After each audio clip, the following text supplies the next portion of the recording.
Okay, listen. I'm sitting in my meditation chair after my workout. Had a nice shower, and I am just enjoying some quiet time before I start my day. And in doing so, after meditating and taking in some wisdom, setting my mind for the day, it gets my mental juices flowing. And it allows me to get clear on some things. And I want to share with you, or should I say, I like sharing with you my own personal wisdoms or my own personal revelations, because it really is what a lot of the advice that I give is based on. I love the idea of receiving wisdom from someone who's done it. And therefore, I love giving wisdom after I've actually experienced something. And there's something very anchoring, something very appealing about learning from someone who has actually done the work. I remember, of all the years that I've ever had a trainer, I had a trainer who had lost 100 pounds. And it was just something about the way that she shared her wisdom with me, the way she shared her advice with me, that was easier it resonated easier. I'm not sure it's maybe the words that she used or how she said it, the way she presented it. But when I later found out that she had lost 100 pounds herself, it made sense as to why it was so easy to follow her.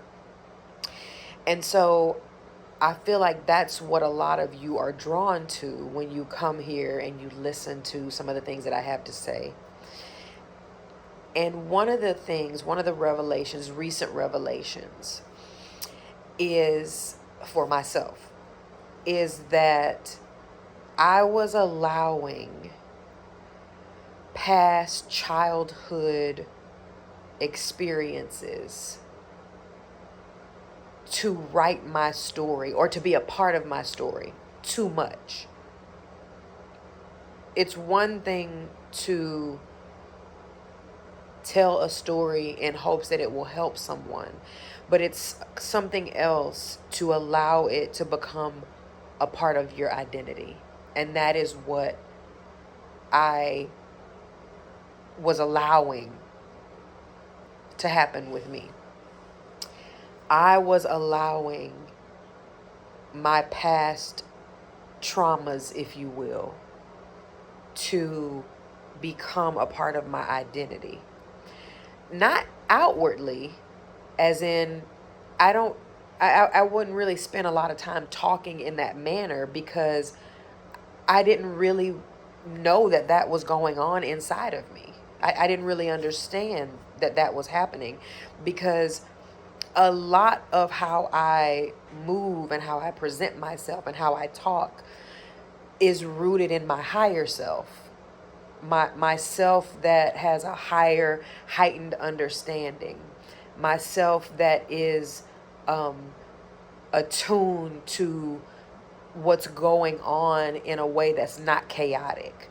My higher self is that part of me that is more calm and less anxious and really understands everything always works out the way it's supposed to. And so my higher self drives a lot of the different areas of my life, but I wasn't giving enough credit to the fact that inside my head, as I make selections for things, whether it's people, places, or things, inside my head, as I make selections for things, I was selecting them through the filter of an identity that was a compilation of words that I had been told as a kid, experiences that I allowed to shape me, and just invalid untruths. And it was only recently, and I say recently, I mean like last night, that I had the words delivered to me in a very clear, unblemished way that I understood it fully, didn't need any explanation, and knew exactly what it was talking about. And then realized how many different areas and how many different facets of my identity, my mental identity, I was walking around with. How many different conversations I'm having in my head about things that no longer serve me. And there was a time and a place where it served me, because in that time and in that place, I needed an anchor for where I was to hold me up above the drowning. And as I held on to these things that were within my reach, I found myself opening up my hands, if you will, still holding on when I was far away from the drowning. I hope that makes sense to you. I'm no longer like, oh my God, how do I do this? Oh, what do I hold on to? Oh, let me grab onto it. Because when you're drowning, you don't really care what you're grabbing onto. You could be grabbing onto a rusty fence. You don't care. You just need to grab on a hold of something to bring you back up so that you don't succumb to the drowning. And there might be somebody who you can't stand who reaches down into the water to pull you out. You don't care at that moment. You're just trying to not die. You're trying to not be overcome by the drowning. But if you hold on to that for too long, you can look around where not only are you no longer drowning, but you still got it's a lot of shit that's wet, because you're still practicing in that same acting like you're drowning. You're still in there. You found such a safe place there because you needed it, that you've allowed yourself to stay there. I've allowed myself to stay there to a point where I've allowed it to become a part of my identity. And this is why I talk so much about the importance of harnessing your thoughts, because there are little bitty thoughts that permeate throughout the day that I believe a lot of us don't even notice. If you look in the mirror and you see something about yourself that you don't like, that's a pretty deliberate thought. Like, you think to yourself, oh, wait, I probably shouldn't be talking bad about my thighs, right? But if you're just moving throughout the day and you see a car that reminds you of something and a thought pops in your head, or if every day when you make it around to the right side of the bed as you're making it, it reminds you of something and you think a thought repetitively over and over, you have no idea that you're rehearsing these types of things. And so setting yourself up at the beginning of the day through meditation, focusing on aligning yourself, reading things or listening to things that put words in you and around you that are positive, that will assist your positive mental health. Those things are important, not just so you can achieve a goal, but for your life's journey. And I'm saying these things to you because it's my belief that if I am experiencing it, then you're definitely experiencing it. And if I'm experiencing it in a way that's magnified so that I can get all the details to give it to you in hopes that it will be helpful to you. There are some things that you are experiencing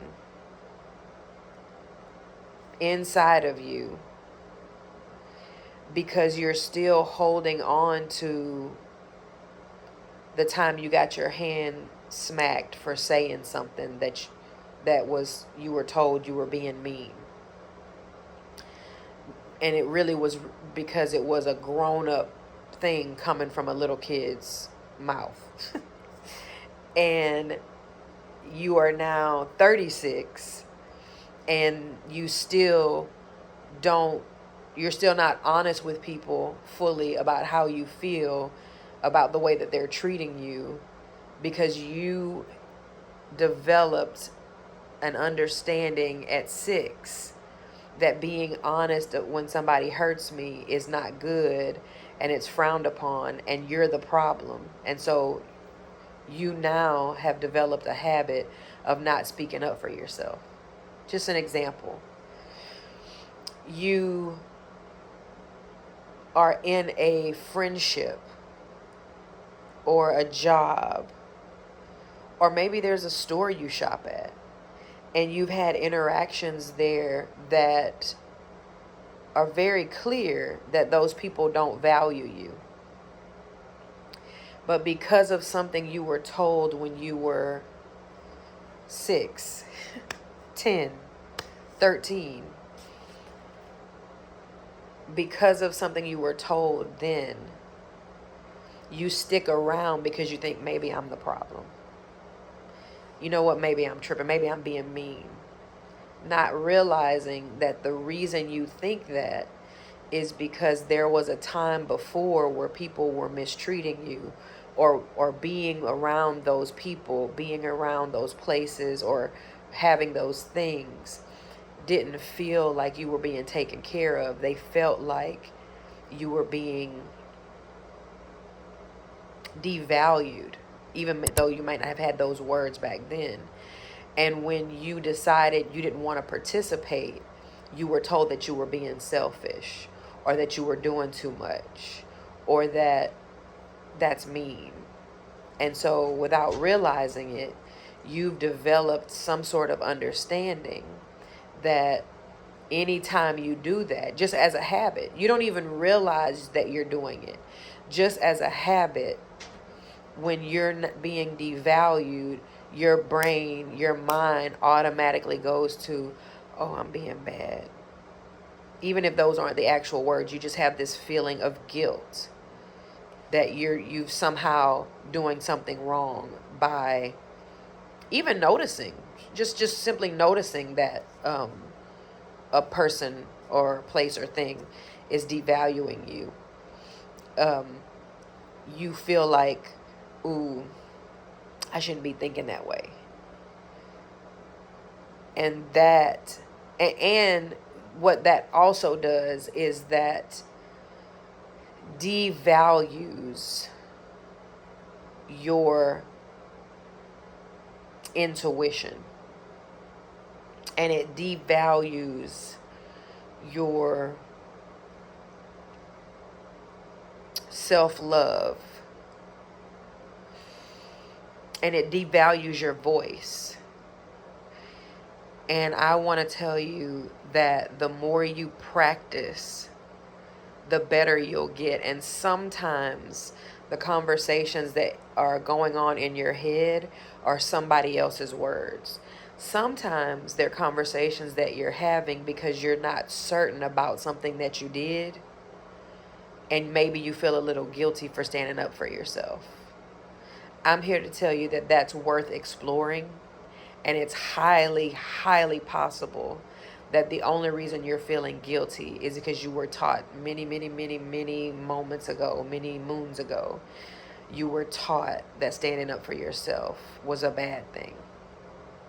Only because it put somebody else in an uncomfortable position.